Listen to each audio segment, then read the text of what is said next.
नमस्कार दोस्तों, बिहार की 10 बड़ी खबरें फटाफट सुनो। 15 मिनट में आप कहां से देख रहा है यहां से कमेंट करो।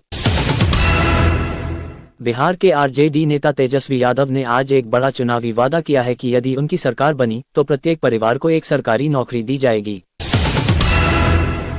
उन्होंने कहा कि यह वादा 20 महीने के भीतर पूरा किया जाएगा। उन्होंने ये भी आरोप लगाया कि पिछले 20 वर्षों में मौजूदा सरकारों ने रोजगार नहीं दिया। पप्पू यादव पर मामला, चुनाव आचार संहिता उल्लंघन का आरोप। बिहार के सांसद पप्पू यादव के खिलाफ एक मामला दर्ज किया गया है, जिसमें उन पर आरोप है कि उन्होंने वैशाली जिले में बाढ़ प्रभावित लोगों को नकदी वितरित की, जो कि मॉडल कोड ऑफ कंडक्ट का उल्लंघन हो सकता है। ये कार्रवाई चुनाव आयोग प्रशासन द्वारा चुनावी संवेदनशील माहौल में की गई है। यह मामला राजनीतिक पार्टियों और अधिकारियों के बीच मतदाताओं को प्रभावित करने के दावों की जांच को बढ़ाता है। एनडीए गठबंधन नेताओं ने तेजस्वी यादव के 1.65 करोड़ नौकरी के वादे को अवास्तविक और अव्यावहारिक करार दिया है।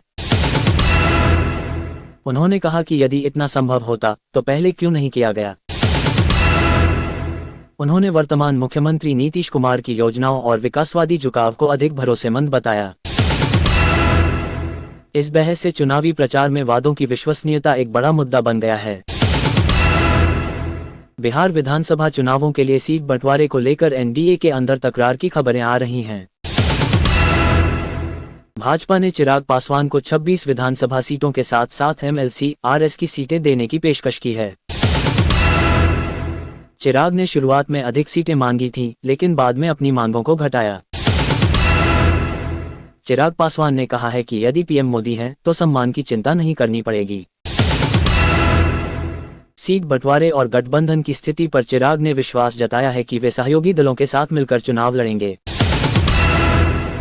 बिहार चुनावों के लिए चुनाव आयोग ने निर्णय लिया है कि वोटिंग के दौरान केवल एपिक नहीं बल्कि 12 अतिरिक्त वैकल्पिक दस्तावेज को मान्यता दी जाएगी। महिलाओं के लिए विशेष व्यवस्था की जाएगी ताकि वे आसानी से मतदान कर सकें। बिहार विधानसभा चुनाव 2025 के पहले चरण की अधिसूचना जारी की गई और 121 सीटों के लिए नामांकन की प्रक्रिया आज से शुरू हो गई है। पहले चरण में 6 नवंबर को चुनाव होंगे और वोट की गिनती 14 नवंबर को होगी। वोटिंग प्रक्रिया में मोबाइल जमा सुविधा प्रस्तावित। चुनाव आयोग ने एक नई पहल शुरू की है, मतदान केंद्रों के बाहर मोबाइल जमा सुविधा।